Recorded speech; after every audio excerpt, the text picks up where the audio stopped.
Êxodo capítulo 37, versículo de número 17. E fez também o candelabro de ouro puro, de ouro batido o fez, o seu pedestal e a sua haste, e os seus cálices e as suas maçanetas e as suas flores foram como ele uma só peça. 6 hastes saíram dos seus lados, 3 de um lado e 3 do outro. No haste havia 3 cálices com formato de amêndoas, uma maçaneta e uma flor, e 3 cálices com formas de amêndoa na outra haste, uma maçaneta e uma flor. Assim eram as suas 6 hastes que saíram do candelabro.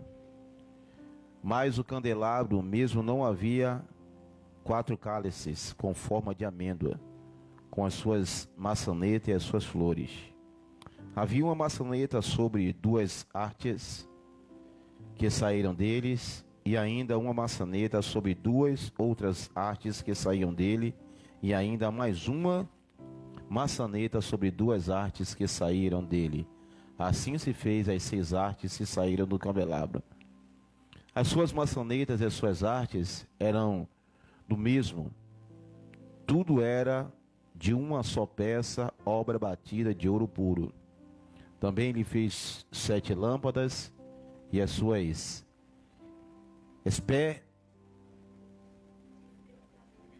e os seus apagadores eram de ouro puro. De 1 talento de ouro puro se fez o candelabro, com todos os seus utensílios. Pai, em nome de Jesus, aqui está a tua palavra, e mais uma vez eu te peço que o Senhor nos fale nessa noite através do teu Espírito, usando a tua palavra, Deus, para nos alimentar, meu Senhor da glória. Estamos aqui, meu Senhor, e queremos aprender mais do Senhor. Fica à vontade entre nós, fala conosco, é o que eu te peço nesta noite, é o que eu te agradeço, em nome do Senhor Jesus. Pai, eu te peço que o Senhor venha lançar por terra, ó Deus, todo embaraço, todo comichão, ó Deus, todo perturbador da palavra, que possamos sair deste lugar edificados para a glória do Senhor Jesus. Amém? Glória a Deus. Amados, como eu disse, eu comecei essa série falando sobre o tabernáculo, e os irmãos já sabem a parte histórica da construção, quando Deus tira o povo do Egito e vai introduzir numa terra chamada Canaã, terra essa que já era dos hebreus, dos israelitas, que quando os filhos de Jacó, bem como Jacó, tiveram fome, desceram até o Egito para buscar comida. E lá no Egito, diz a Bíblia, que surgiu um faraó que não conhecia José. José por muito tempo governou como segunda pessoa do Egito, e por causa de José, faraó, o rei do Egito, mandou chamar a família dele. Só que José morreu, faraó morreu, e surgiu um outro e começou a escravizar aquele povo. Os irmãos já sabem que durante 400 anos o povo de Deus sofreu na mão dos egípcios. A escravidão era tanta que eles trabalhavam por comida. Quando o povo estava crescendo demais, Faraó tinha a ideia de matar os seus primogênitos, para que não tomasse a frente da população egípcia. E quando Deus vai tirá-los de lá daquela terra e vai introduzi-los na terra que a Bíblia se refere a ela como terra que mana leite e mel, eu já falei aqui que durante essa passagem, que levaria mais ou menos 40 dias a travessia, Deus fez com que o povo rodasse durante o deserto por 40 anos. E a Bíblia explica por que eles andaram 40 anos no deserto. Andaram para provar aquilo que havia no seu coração. E durante esse tempo, A história dos hebreus é contada aqui nesses 5 livros iniciais. Aconteceu muita coisa, 40 anos. E eles precisavam de saciolizar. Errei de novo a palavra. Isso. Tirar de dentro deles o Egito, porque eles tinham saído de dentro do Egito, mas trouxeram o costume egípcio junto com eles. Eles esqueceram porque 400 anos, vivendo uma cultura egípcia, vendo a adoração que os egípcios faziam aos seus deuses, vendo a forma de culto, tudo aquilo, Israel precisava aprender na passagem do deserto, de como seria a forma, a maneira, ou seja, a liturgia que Deus queria que fosse adorado. Por isso Moisés recebeu de Deus a inspiração e a instrução, desde a planta até os formatos e as medidas do tabernáculo e os utensílios que ia colocar dentro do tabernáculo, e a forma que fosse construída, desde o material, que foi madeira de acácia na sua grande maioria, e até a liturgia do culto, para que servia cada utensílio daquele. E lá em Hebreus capítulo 8, o autor dos Hebreus explica por que isso aconteceu. O autor dos Hebreus deixa bem claro que hoje para nós essa liturgia, ou melhor, aqueles utensílios não nos servem mais de culto, porque hoje nós temos um templo não feito por mão de homem, que é a habitação de Deus. Nós somos templo e morada do Espírito Santo. Mas o autor dos Hebreus diz que o tabernáculo foi construído com os seus utensílios, e hoje ele nos serve de simbologia. Quando você olha para o Antigo Testamento, você olha como algo simbólico do Novo Testamento, porque o Novo Testamento trouxe a revelação de quem era Deus, o Senhor Jesus Cristo, e como age o Espírito Santo em nosso meio. Mas o Antigo Testamento tem sua importância, porque desde lá de trás, desde a antiguidade, Deus estava estabelecendo sobre Israel a maneira que ele gostaria de ser cultuado, a forma que ele gostaria de ser cultuado. E nós estamos estudando isso nesta noite, e o tabernáculo com seus utensílios nos mostra muito de como deve ser a liturgia dentro do culto. Eu comecei falando da arca, e a arca simbolizava no meio daquele povo a presença de Deus. E apliquei aqui na igreja de que um culto sem a presença de Deus não é culto, é reunião. Porque se a pessoa mais importante não estiver participando desse culto, e quem é a pessoa mais importante aqui? Jesus. Porque o culto aqui não é feito para mim. Os meninos aqui da banda não louvaram para vocês, nem para mim. Eles louvaram para Jesus. Eles adoraram aqui aquele que é invisível, mas que está em nosso meio. Me pegue a bateria, por favor, Pablo. Que eu não sei se é isso. Aquele que é invisível, mas está em nosso meio. Então a arca simbolizava a presença de Deus, deixando assim a entender que um culto sem presença, como eu disse, não é culto. Nós não podemos realizar nenhum culto na igreja sem que Deus se manifeste em nosso meio.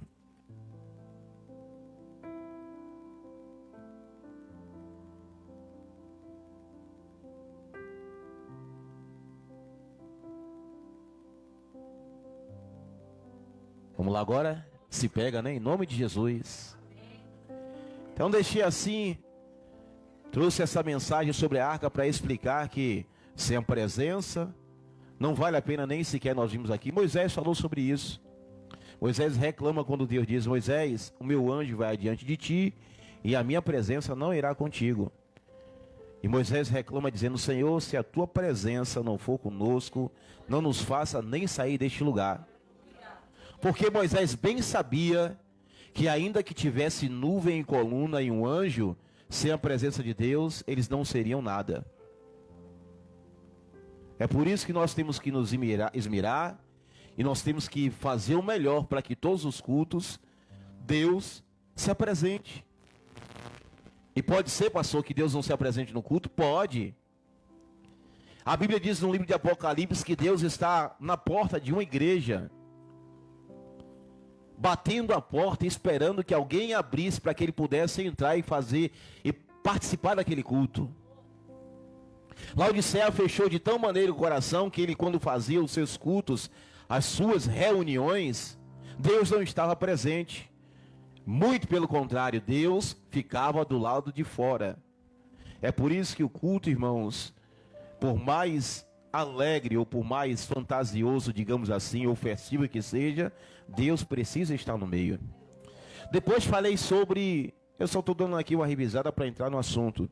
Depois falei sobre a mesa, que dentro do tabernáculo ali, era usada para colocar os utensílios em cima e simbolizava a organização.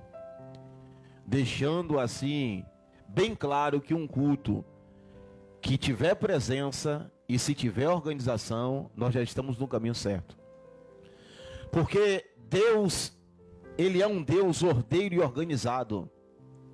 Ele orienta Paulo, aleluia, a escrever aos Coríntios, quando Paulo vai doutrinar aquela igreja que estava fazendo os seus cultos, e os cultos de Coríntios eram os cultos espirituais, porque diz a Bíblia que eles falavam em línguas, ao ponto de embolarem. Que alguns irmãos ali profetizavam.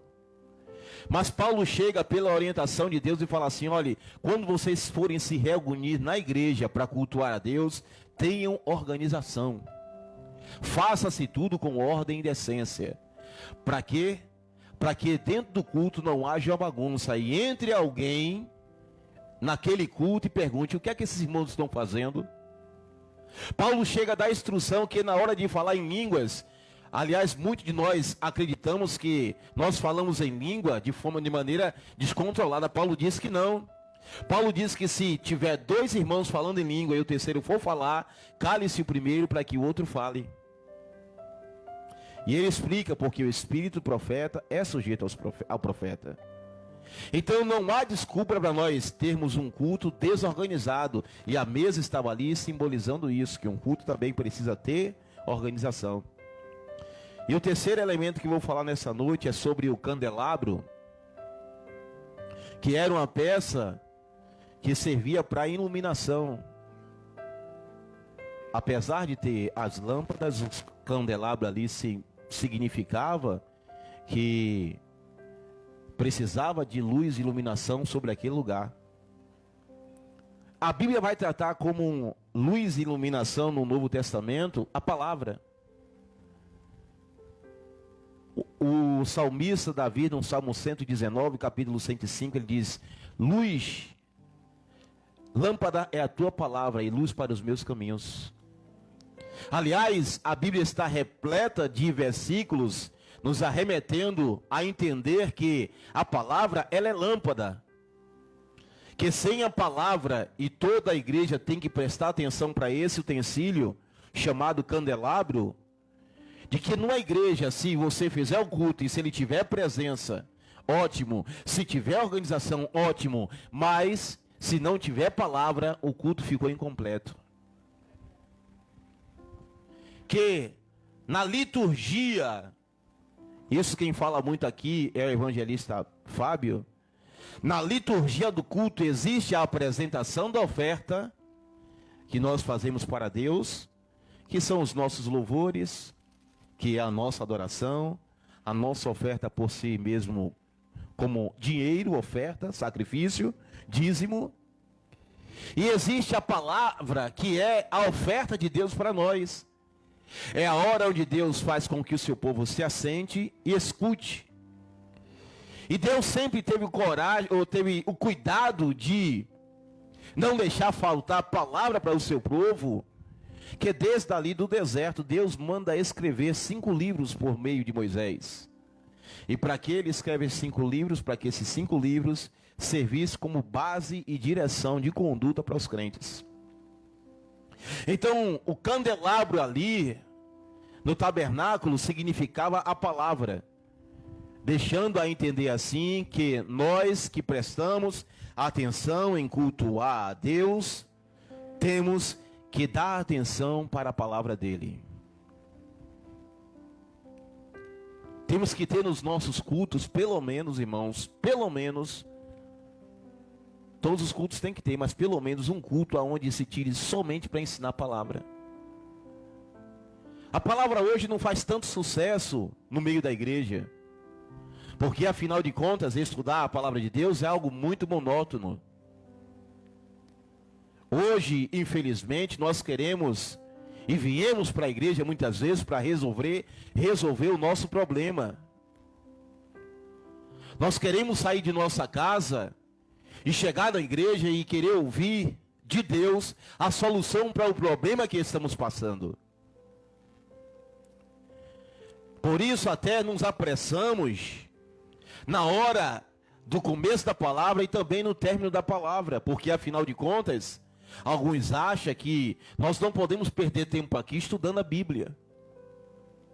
E eu falo isso com propriedade porque os cultos na maioria das igrejas que menos chamam a atenção são cultos voltados para o ensinamento da Bíblia. Eu abro aqui um parêntese para a escola bíblica dominical. Culto esse que só se estuda a Bíblia, irmãos. Não é um culto onde se tem campanha de oração, se tem pregador para pregar, se tem campanha ou voto de alguma coisa. É um culto onde se senta só para estudar a Escritura. Culto esse, como eu disse, que não mais faz sucesso na igreja. Culto esse que não atrai. E infelizmente nós como igreja precisamos entender que é a palavra que nos revela todas as coisas. Aliás, foi pela palavra, diz a Bíblia, que o mundo foi formado. Foi pela palavra que o mundo foi formado. Deus tinha poder para nenhum estalar de dedo construir todas as coisas, mas Deus faz a palavra ser gerada através do Espírito para construir, formar hoje o mundo que existe. Deus disse, haja. E Deus foi formando tudo pela palavra. Somente algo Deus não formou pela palavra, que foi o homem. Aí ele criou com as suas próprias mãos, colocou nele um espírito, mas depois vai colocar dentro do homem a palavra dele. Por isso Davi vai dizer, Senhor, escreve a tua palavra no meu coração para eu não pecar contra ti. Então, no tabernáculo era necessário ter a lamparina, o candelabro, que estava ali simbolizando a palavra, e na igreja é a mesma coisa. Se nós fizermos um culto aqui, e olha, irmãos, que eu já participei muito de culto onde a palavra ela é escassa, onde a palavra ela tem a menor parte no seu contexto. Eu falei esse testemunho aqui. Uma das vezes que eu fiquei irritado num altar de uma igreja que eu fui convidado, foi justamente por isso. Me chamaram me convidaram para pregar na igreja, eu fui. E eu não cobro para pregar, eu fui com o meu combustível. Fui numa cidade no interior de Salvador, da Bahia, na cidade aqui da Bahia.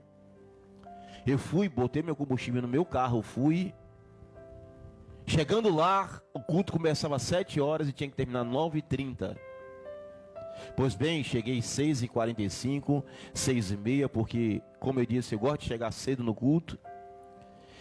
E aquele culto rodou, irmãos, de 7 horas da noite até 9h45, tendo louvores, tendo sorteio de brinde, tendo oportunidade, tendo gincana, tendo apresentação teatral e de jogral. Na hora da pregação da palavra, a irmã me disse que eu pregaria a palavra rápido, porque afinal de contas, eu era um homem ético. Eu levei 5 minutos e trouxe uma saudação, porque eu não queria que alguém saísse dali saturado, porque eu estava pregando a palavra.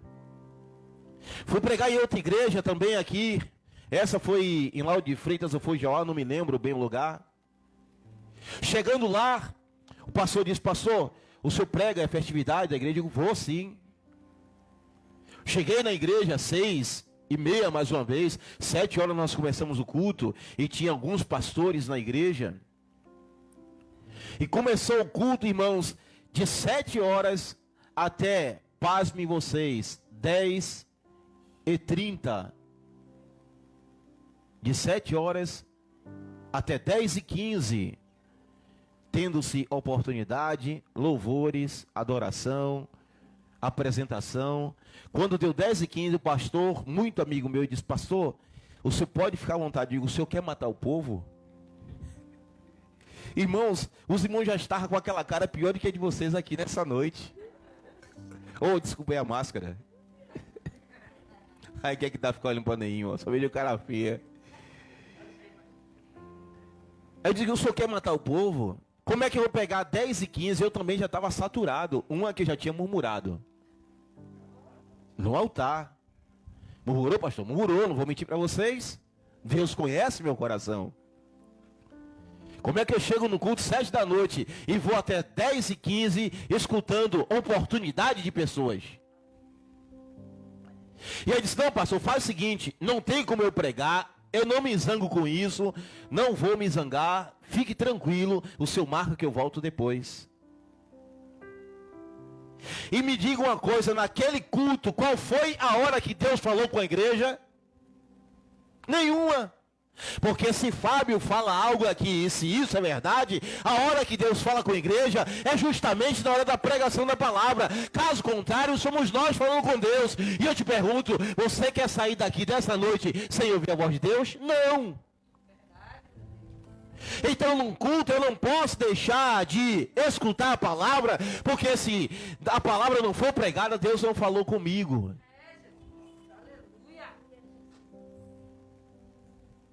Deus não falou comigo. Então, a Bíblia diz que estava aquele candelabro ali para simbolizar que na igreja precisa ter luz, revelação, entendimento. Precisa ter a palavra pregada, porque se não tiver, o culto não está completo. Nós não temos crescimento. Jesus vai falar lá no livro de Mateus, capítulo de número 22. Versículo 29, sobre a questão, irmão, dos discípulos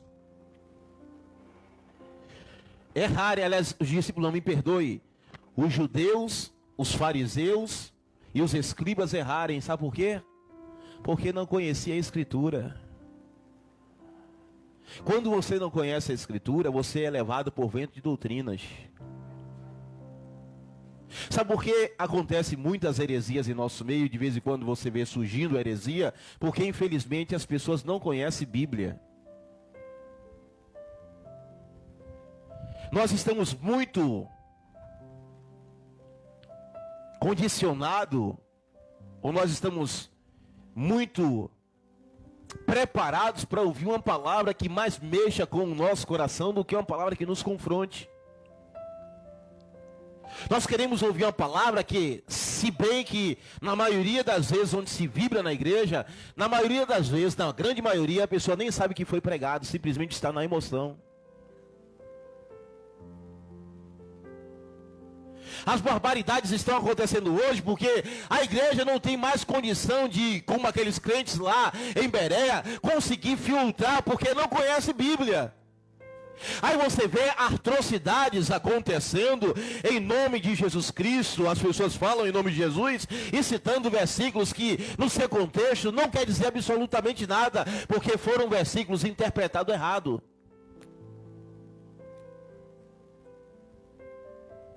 Versículos que foram tirados. E por que nós estamos empobrecendo? Porque nós não temos mais o costume de conferir como aqueles crentes em Bereia. E olha que era o apóstolo Paulo que estava pregando, viu? O cara era doutor, não era um Zé Ruela como eu. Não era um Zé Mané. Doutor Paulo estava pregando, mas os crentes estavam assim, ó, conferindo no Novo Testamento. Não estava escrito, está conferindo lá no Antigo Testamento, nas Escrituras, para ver se Paulo estava falando alguma besteira.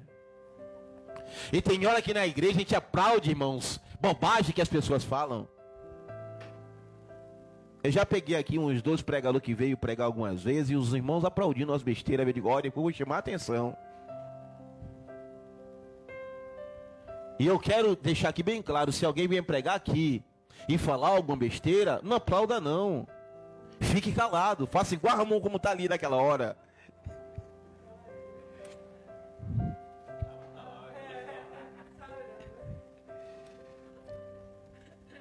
E nós, infelizmente, como se há, irmãos, amados, hoje você se descobre. Eu não estou dizendo aqui que eu sou melhor de quem quer que seja, mas hoje você se descobre as atrocidades. Se você parar para assistir, irmãos, pregação no Facebook, no Instagram e no YouTube, você vai ver tanta bobagem. São pessoas dizendo que José foi estuprado dentro da cadeia. Foi. Porque naquele tempo ninguém era preso sem ser violentado. São pessoas dizendo, irmãos, atrocidades tamanha que a Bíblia não sustenta. São doutrinas escandalosas que estão implantando e tudo porque a igreja não tem mais o costume de chegar em casa e a Bíblia, nós só queremos ser alimentados pelaquilo que o homem fala lá na frente. E nós não temos coragem de conferir para ver se aquele pastor realmente pregou a palavra ou ele falou a doutrina dele mesmo. E a igreja está perecendo. Está nos faltando tanta iluminação que essa pandemia era para pegar todo mundo de surpresa, menos a igreja. Eu vou lhe explicar por quê. Porque se você ler o livro de Mateus, capítulo 24, você vai ver que isso que está acontecendo agora não é uma surpresa. Porque Jesus disse que isso ia acontecer. Mas a igreja não sabe o que é Bíblia e fica surpreendido, dizendo, Deus faz alguma coisa, e Deus simplesmente profetizou que isso iria acontecer. Nós estamos tentando fazer campanha para ver se sensibiliza o coração de Deus, para ver se Deus muda alguma coisa, então vamos rasgar a Bíblia. Meu Deus da glória.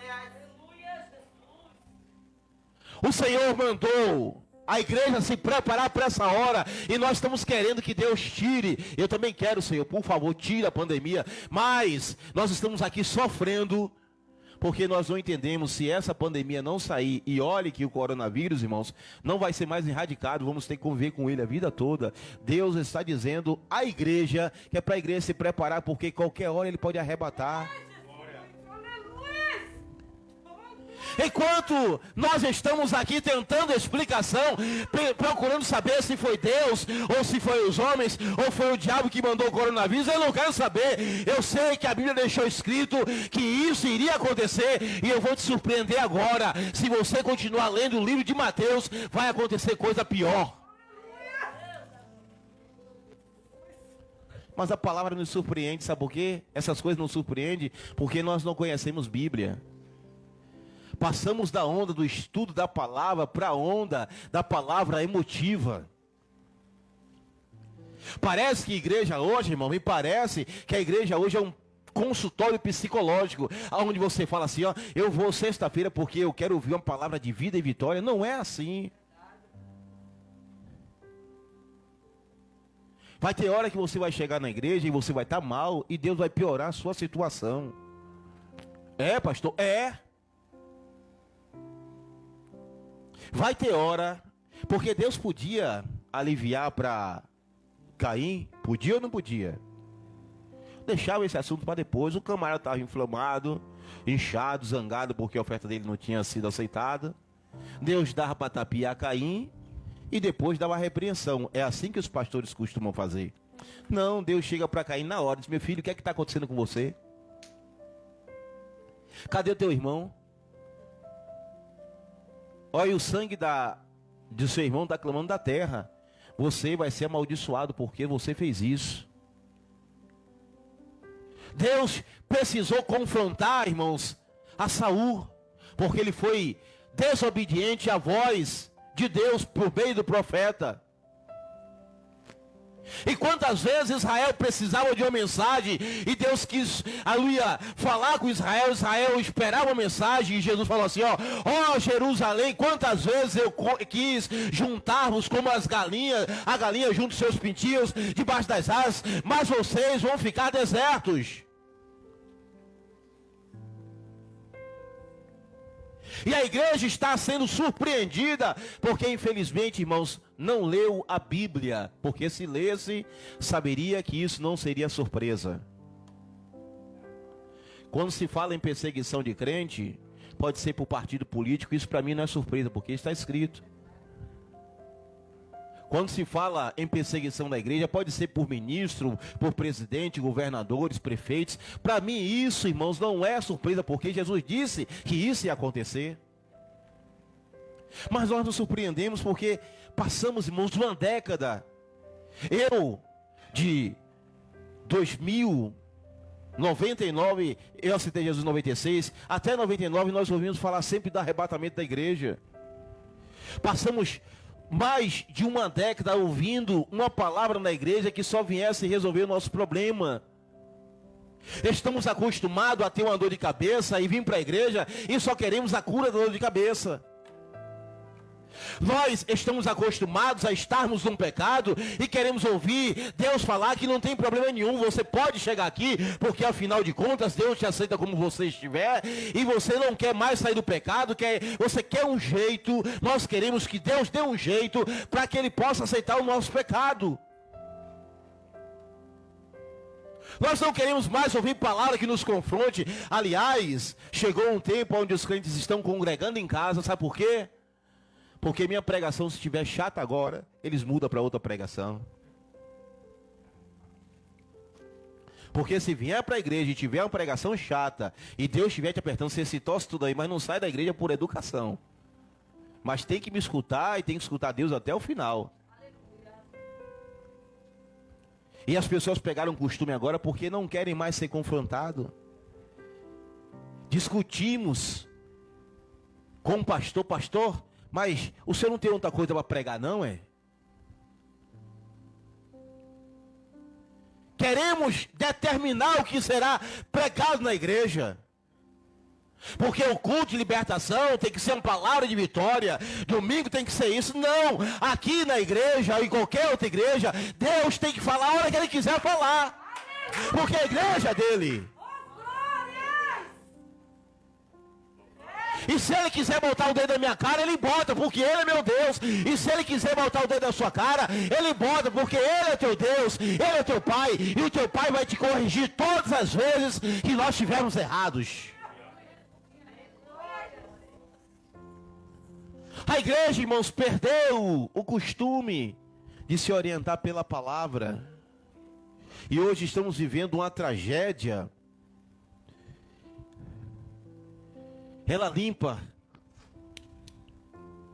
João capítulo 15 vai dizer aos discípulos, versículo 3: vós está limpo com a palavra que vos tenho pregado. Estamos participando de culto de libertação, mas a verdadeira libertação só vai acontecer quando essa palavra entrar aqui dentro e rasgar e fizer morrer nosso coração. Porque libertação não é matar o teu inimigo como alguns têm pregado aí. Libertação, na verdade, é você amar o teu inimigo, ele estando do seu lado. Libertação não é tirando as pessoas do seu caminho, não. Libertação é fazendo com que você, que é crente, conviva com a pessoa que mais te ofende contigo. Mas nós entramos na onda das pregações modernas e não são sustentados pela palavra, aonde, afinal de contas, nós queremos escutar que Deus vai matar o nosso inimigo. Tem um pregador hoje fazendo sucesso, a pregação dele só é essa. Aí eu vou fazer igual a Fábio, se eu fosse colocar um tema pregação, era suscitando contenda entre os irmãos. Porque eu não vi tanta pregação onde esse pregador sustenta tanta contenda contra os irmãos. E tem uns pregadores aí, aliás, os maiores pregadores de sucesso na internet são pregadores que trazem palavras aonde coloca você contra o teu irmão. Alguém já me falou, aliás, a maioria das pregações sobre Ló é essa aí. Diz que Deus, quando manda Abraão sair da terra dele, do meio da parentela, ir para uma terra aonde o Senhor tinha dado, e Abraão desobedece porque levou a Ló. Irmãos, Ló era a responsabilidade de Abraão. Para com essa mania de falar assim, ó, não conte seu segredo para ninguém. Irmãos, a Bíblia diz que operando Deus ninguém impedirá. Será que nós não podemos crer nisso que está escrito? Pastor, não vou falar meus projetos, porque senão as pessoas vão destruir. Quem é mais forte, Deus que te deu o projeto, ou as pessoas a qual você está contando? Eu não quero nem saber, se Deus me der a bênção, eu conto e acabou. Todo mundo sabia dos projetos de José, e nenhum dos projetos que Deus falou de José caiu por terra, apesar dele contar às pessoas. Escute, o diabo não pode tirar de você aquilo que Deus prometeu. Se Deus falou, nem se preocupe, porque tente quem tente trabalhar, não vai conseguir destruir o projeto. As pessoas falam, Abraão, não, irmão, não foi não. Abraão não foi desobediente, Abraão era responsável. E outra coisa, quem disse que Abraão tomou algum prejuízo, a bênção estava com ele? Abraão, como motivo, podia dizer, Ló, você vai para tal lugar, porque eu vou para tal. Ló obedeceria. Abraão deu a opção de escolha. Porque Abraão sabia que a bênção estava... Irmãos, não era Ló, não era Sara, não era Agar, ninguém podia empatar ou impedir aquilo que Deus falou com Abraão. E Deus falou com Abraão, Abraão, eu vou fazer de ti uma grande nação. Acabou. Acabou, irmãos. Quando Deus fala, não tem negócio de olho grosso, não tem negócio de trabalho na macumba, não tem negócio de olho, de amarração, não, porque diz a Bíblia que é maior que está em nós, ou a Bíblia está mentindo. Não tem inveja, não tem amarrar. Não, irmãos, nós não somos aqui místicos. Nós somos crentes que habita o Espírito Santo dentro de nós. E quando Deus fala, Ele está falado e pronto. Mas nós não prestamos atenção à Bíblia. Eu acredito em propósitos. Eu acredito em propósitos. Já fui fazer vários negócios que falei, alguém passou em minha frente. E eu achava que foi eu que falei, não, eu acredito que Deus mandou que alguém fizesse um negócio na minha frente para quebrar a cara, para eu não quebrar. Eu acredito em propósito, irmão. Nada, segundo a palavra, sai do plano ou da direção de Deus. Tá daí ali que trabalha com transporte, se ele perder um passageiro, não murmure, porque talvez aquele passageiro fosse te assaltar. Deixa lá. Eu não acredito, irmãos, em que o mundo possa ser, o diabo possa ser maior do que Deus. Eu não tenho como conceber isso, que uma palavra, mas o diabo disse que vai matar, mas Jesus disse que veio te dar vida e com abundância. Então crê naquilo que Jesus falou, que ele veio para te dar vida. Eu não tenho como acreditar em outra coisa. Mas por não conhecer, porque o candelabro não está mais na igreja, porque tem muita igreja que está sem candelabro. Colocou até canhão de luz, colocou refletores, show pirotécnico, emparelharam as suas bandas, profissionalizaram os seus cantores, colocaram bons instrumentos, mas tiraram o candelabro, a revelação da palavra. E hoje Deus não fala mais. Hoje nós não aprendemos mais nada. Saímos da igreja com aquela... Você sabe como é um balão quando enche a bola? Mas quando sai, que se abre a tampa da válvula... Mas quando a palavra vem, ela te sustenta, porque a palavra fica aqui dentro, ó. Jesus, mas que foi aquilo que eu vi na igreja? Eu vou conferir de novo em casa os textos, os versículos, os capítulos. Senhor, não sabia que isso eu estava errado, e você vai conferindo, e ela vai falando, porque a palavra é vida. Ela dentro de nós gera vida, ela vai, aleluia, ela vem com o Espírito Santo falando, remoendo, torcendo. Para quê? Para que haja conversão. E somente pela palavra. Jesus disse, vocês não podem ser limpos por outra coisa, senão pela minha palavra. E eu já vos limpei pela minha palavra. É ela que liberta o homem, aleluia. Nós vamos continuar fazendo campanha? Vamos. Nós vamos fazer propósito, vamos. Tem um ciclo de oração lá em cima que é para isso. Para você chegar ali e orar. Mas em nenhum dos nossos cultos pode faltar a pregação da palavra. Porque se faltar, Deus não falou conosco.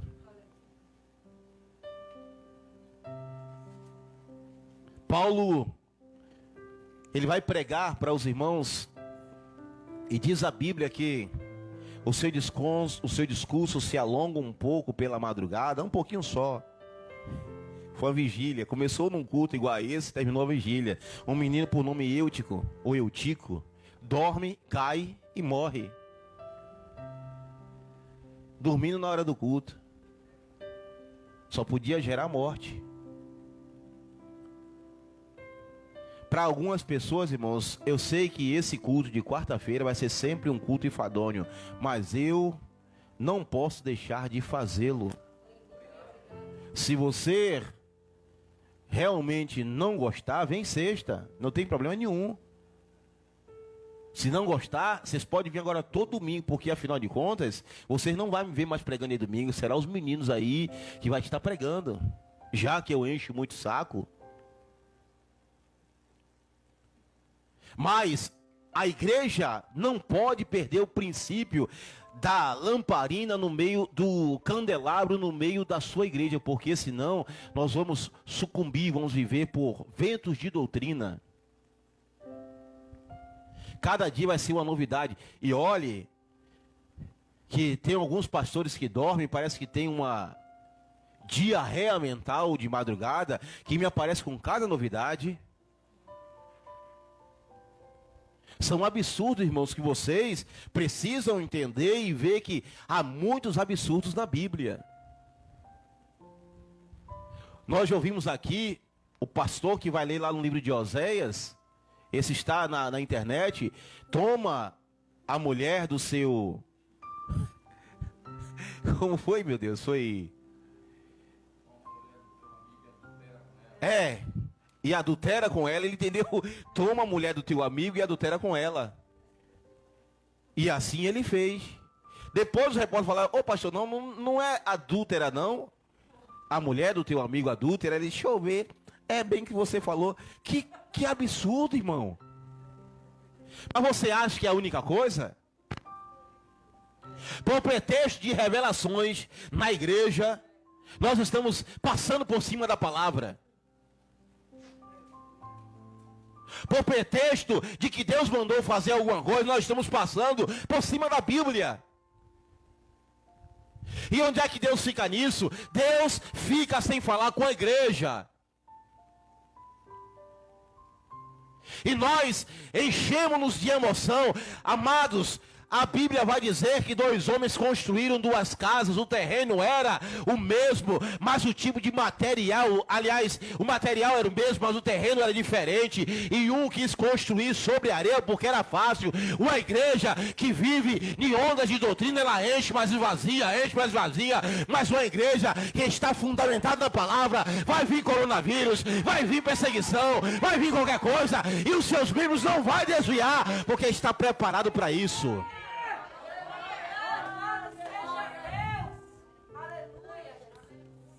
Por isso que eu estou dizendo, não se assuste. Deus tem compromisso com você. Deus disse que ia livrar você. Pastor, quer dizer que nós não temos mais que... Temos que orar para que Deus tenha misericórdia dessa nação. Mas nós não podemos encostar Deus na parede para que Deus livre essa nação. Porque afinal de contas, Deus disse, eu vou mandar uma provação tão grande para provar os moradores que há sobre a terra. Isso aqui não é ainda a tribulação, isso são princípios de dores. Se o povo não se converter agora, não se converte mais nunca. Se nós não aceitamos a Jesus na dor, vamos aceitar na alegria. Ah, irmãos, como antes dessa pandemia nós fazíamos nossos cultos festivos. Eu e Pablo, fomos num culto e Fábio, quando viu o rapaz pregar, Fábio disse, é isso aí que é pregação? Tivemos 2 horas de louvores, tivemos 2 horas de reteté, de pula-pula, de dança-dança, na hora da pregação, o homem veio falar da vida dele. A igreja está carente e está perecendo porque está faltando luz, lamparina, ou melhor, candelabro no meio da igreja. Está faltando ministros que se empenhem a pregar a palavra, homens que se esmeriem, homens que tenham coragem de pagar o preço. Pregações essa que não vai agitar o povo, que não vai levantar o público, mas que vai trazer um crescimento sobrenatural para a igreja. Está faltando se levantar pessoas compromissados, não com aplauso, não com glória a Deus, mas pessoas compromissadas com o ensinamento. Porque você acha que eu não gosto não quando a igreja está, glória, aleluia. Mas se terminar o culto e perguntar, preguei o que, Rosa? E você souber, pastor, não prestei atenção não. Foi infrutífero. Rosa está ali no fundo, esperando o marido dela. Se nós aqui nos alegrarmos, pularmos e dançarmos, e depois que terminar o culto você não entendeu o que foi pregado, não valeu. E nós vamos para a igreja, queremos ser ovacionados, queremos fazer a igreja vibrar, e o verdadeiro avivamento da igreja só vai acontecer quando for pregado a palavra. Paulo vai visitar a casa de Cornélio, e diz a Bíblia que quando Pedro, Atos capítulo 10, visita a casa de Cornélio, e diz a Bíblia que quando Pedro está pregando, na mesma hora o Espírito Santo caiu sobre eles e encheu a todos na hora da pregação da palavra. A palavra, ela traz avivamento. Não é o tambor de Alain que traz, é a palavra que quando você escuta ela, que ela fala com você, ela traz avivamento para a tua vida. Porque Jesus é a própria palavra. Amém? Vamos ficar de pé, que Deus abençoe os amados. Eu estou passando já do horário ali, que Deus abençoe. E até a próxima, em nome de Jesus.